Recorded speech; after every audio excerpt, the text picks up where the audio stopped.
Assalamualaikum warahmatullahi wabarakatuh. Kembali lagi bertemu dengan saya, Siti Nur Maftuhah, atau bisa dipanggil Cemeta. Pada topik yang ketiga ini, kita akan membahas tentang manajemen produksi. Pada saat kita bicara manajemen produksi, tentunya di sini kan juga usaha teman-teman macam-macam ya.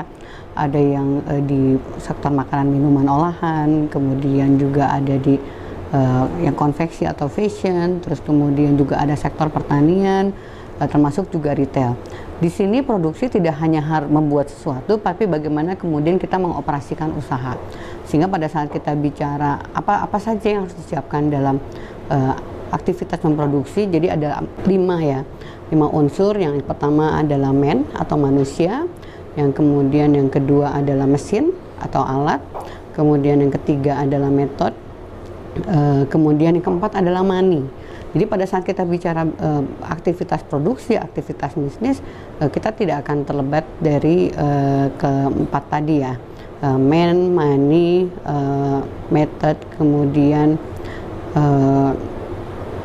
ya yang tadi. Nah, di sini ada aspek-aspek teknis yang dibutuhkan. Yang pertama adalah tentang kebutuhan lahan atau peralatan. Walaupun sekarang kita bicara itu semua nanti mungkin skemanya tidak harus milik, bisa sewa dan sebagainya. Kemudian berikutnya adalah bahan yang dibutuhkan. Tentunya teman-teman tidak akan bisa membuat sesuatu kalau tidak ada bahannya. Walaupun misalnya sekarang jasa, mungkin nanti di sini ada yang membuat jasa wedding, ataukah misalnya mungkin untuk jasa seperti waktu itu kaligrafi, tetap ada bahan yang dibutuhkan. Kemudian proses. Apapun itu usahanya, termasuk retail, tentu ada proses. Misalnya kalau retail mungkin lebih singkat ya, membeli sesuatu, kemudian menata, dan kemudian menjualnya. Tapi itu tetap ada proses yang harus dijalankan. Yang keempat, tenaga kerja. Pada saat kita bicara tenaga kerja, tentunya produk itu atau bahan itu tidak bisa berjalan sendiri gitu kan. Ada orang yang nanti harus mengerjakannya. Yang kelima adalah tata letak atau layout, dan kemudian adalah atribut produk gitu kan. Hal-hal yang kemudian nanti harus disiapkan supaya produk itu nanti bisa dihasilkan dan sesuai dengan kebutuhan konsumen yang tadi disampaikan pada segmen sebelumnya. Pada saat kita bicara masuk ke dalam aspek produksi, ada yang disebut sebagai supply chain management atau manajemen rantai pasok, di mana ini yang kemudian menentukan aktivitas apa yang akan dibutuhkan, kemudian juga nanti berapa orang yang akan mengerjakan, peralatan apa yang harus tersedia, prosesnya seperti apa atau metodenya seperti apa. Karena pada saat kita bicara proses produksi atau sistem operasi, tidak akan berjalan langsung gitu ya, tanpa kemudian adanya unsur-unsur tadi. Contoh misalnya di sini teman-teman ada yang membuat produk makanan. Tentu prosesnya bisa mulai dari pelanggan memesan kue, kemudian nanti menyiapkan rencana produksi, berbelanja bahan baku, kemudian mulai dari mengoperasikan bahan dan sebagainya, kemudian sampai kemudian nanti produk itu bisa dihasilkan sesuai dengan pesanan. Begitu juga dengan usaha yang lainnya. Sehingga pada saat kita bicara nanti di sistem produksi, kalau jika teman-teman tidak melakukan perencanaan, tentunya akan ada kendala yang akan dihadapi. Misalnya, prosesnya udah berjalan bagus nih, ternyata keterlambatan bahan baku. Kemudian berikutnya bahan rusak karena proses penyimpanannya tidak benar. Apalagi kalau makanan, ternyata makanan di situ ada, ada tikus, ada serangga gitu kan, padahal sudah disiapkan, tapi ternyata karena gangguan makhluk-makhluk tadi gitu ya, itu akan mengurangi atau memperhambat dari proses produksi. Stok menumpuk, misalnya kemarin ya situasi pandemi, ada yang sudah belanja segala macam, tapi karena tidak bisa memasarkan, produknya tidak keluar, akhirnya stok menumpuk. Kemudian juga biaya operasional yang tidak efisien atau boros, atau karyawan sering tidak masuk. Nah, ini hal-hal yang kemudian harus diperhitungkan. Jadi pada saat tadi kita bicara tentang pemasaran, kita bicara dari sisi konsumen. Tapi pada saat kita bicara produksi, kita akan bicara tentang internal, kondisi di perusahaan. Apa yang harus kita lakukan supaya masalah-masalah yang terjadi ini bisa diatasi atau dicarikan solusinya. Pada saat kita bicara usaha tadi produk ya, produk itu kan ada dua, ada barang dan jasa. Nah, teman-teman harus paham dulu apa yang kemudian membedakan antara barang dan jasa. Yang ini yang paling mudah ya, bahwa barang ini berwujud, kemudian jasa tidak berwujud. Contoh misalnya tadi mungkin jasa untuk membuat digital gitu kan, kita tidak melihat prosesnya. Misalnya digital marketing barangnya tidak ada, tapi kemudian ada aktivitas memasarkan secara digital. Tapi kalau kita misalnya teman-teman membuat makanan, kemudian mengolah hasil pertanian, beternak kambing, itu fisiknya terlihat. Kemudian barang tentunya bisa disimpan, jasa tidak bisa disimpan ya, karena tidak ada ruang. Di situ tidak ada ruang untuk menyimpannya. Kemudian barang bisa dipindahkan, jasa walaupun kita bilang oh ada jasa transportasi, tapi di sini ada peralatan transportasinya, sedangkan jasa transportasinya tidak bisa dipindahkan. Kemudian barang bisa dijual lagi. Kemudian untuk jasa, untuk kasus-kasus yang kita akan lakukan umumnya adalah yang tidak bisa dijual kembali. Nah, pada saat kita bicara sistem operasi dan proses transformasi, ada 3 tahap. Yang pertama ada input, bahan masuk, kemudian ada proses, dan ada output. Nah, ini yang nanti juga harus diperhatikan oleh teman-teman. Bahannya apa yang dibutuhkan, mesinnya seperti apa, tenaga kerjanya berapa orang, energinya, informasi, waktu, dan sebagainya. Itu harus kita detailkan.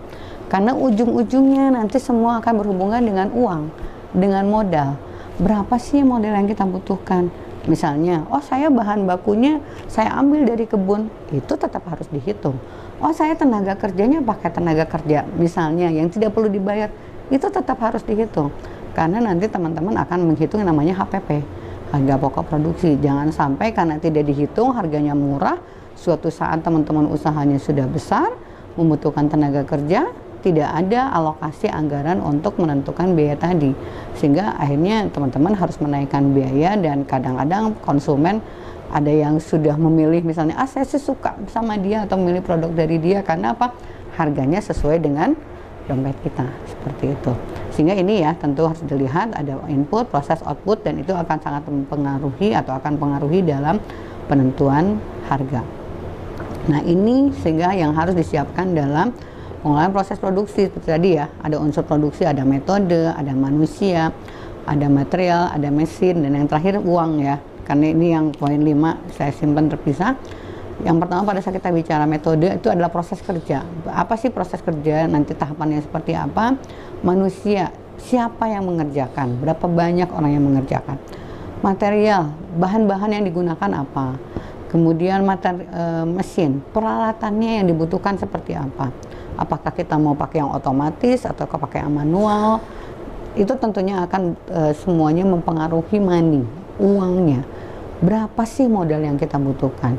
Kalau orang bilang bahwa bisnis itu tidak perlu modal, iya, tidak harus selalu membutuhkan uang. Tapi pada saat teman-teman akan melakukan bisnis, tentu akan ada uang yang dibutuhkan. Bahwa pada saat kemudian, oh untuk peralatannya kita bisa sewa, bisa pinjam, itu ada hal yang lain. Tapi kita harus mengidentifikasi semua kebutuhannya. Nah ini kegiatan operasi, sehingga nanti teman-teman juga perlu menyusun aktivitas apa saja yang nanti akan dilakukan. Karena tentunya tadi ya, bahan baku nggak bisa jalan sendiri, ada proses. Sehingga nanti teman-teman harus menetapkan tahapan-tahapan proses aktivitasnya seperti apa. Nah ini juga penting tentang keputusan strategik bagian dari operasi produksi. Apa-apa saja yang dilakukan. Kemudian juga karena tadi ya, nanti akan sangat berpengaruh terhadap modal yang akan dibutuhkan. Struktur organisasi jangan lupa, tentunya kita butuh orang, ada manusia. Apakah harus seperti ini? Tidak. Ini contoh saja. Jadi nanti kalau misalnya karena ini usaha pesantren ya, tentu nanti ada pengelolanya, ada pimpinannya yang mengelola. Kemudian nanti staf-staf pelaksananya siapa? Karena kan kalau di pesantren tentu juga sebetulnya orangnya banyak. Nah ini nanti harus diatur. Tidak mungkin satu orang mengerjakan semua. Semakin dengan kita mengatur, nanti teman-teman juga akan lebih cepat, usahanya semakin besar karena ada pembagian tugas di situ. Dan ini tata letak, ini dibuat untuk memudahkan. Karena misalnya pada saat nanti mungkin beberapa teman ingin mengajukan perizinan dan sebagainya, tata letak ini akan berpengaruh pada tempat usaha seperti itu. Baik teman-teman, sama seperti tadi di akhir segmen, ada tugas kembali yang harus dilakukan oleh teman-teman. Kenapa? Jangan yang, aduh ini kenapa sih tugasnya kok jadi banyak? Tentunya tugas ini akan memberikan manfaat untuk teman-teman juga. Seperti apa ya tugasnya? Oh iya, di sebelumnya jadi terlupa.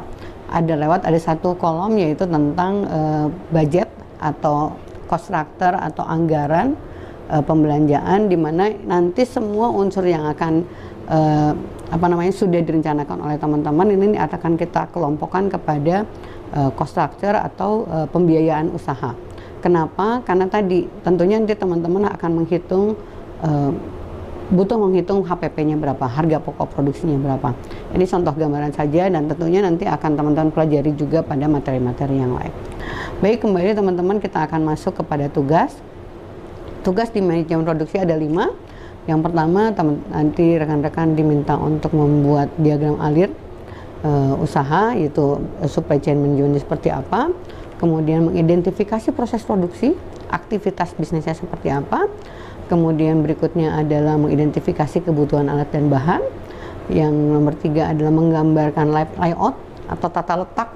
Jadi kalau misalnya nanti nyimpan mesinnya di sebelah mana, terus kemudian kita akan menyimpan gudang sebelah mana. Karena pada saat kita bicara layout ini tujuannya adalah mempermudah. Jadi pada saat nanti teman-teman dari di awal persiapan sampai dengan di akhir itu sudah bisa menyusun rancangan tempatnya. Kemudian yang keempat ada menuliskan tenaga kerja yang dibutuhkan, ada butuh berapa orang, posisinya seperti apa, dan membuat suatu organisasi. Dan yang terakhir adalah menuliskan modal kerja, struktur biaya usahanya seperti apa, mulai dari bahan bakunya, peralatan, operasional, sehingga nanti teman-teman bisa menentukan bahwa dengan dana yang ada saya bisa memproduksi sesuai seperti apa yang diharapkan. Baik, demikian untuk topik yang ketiga. Terima kasih atas perhatiannya, dan jangan lupa kerjakan tugasnya ya, karena ini nanti akan mempengaruhi atau mempermudah teman-teman pada saat akan mengerjakan tugas di topik yang keempat. Terima kasih. Assalamualaikum warahmatullahi wabarakatuh.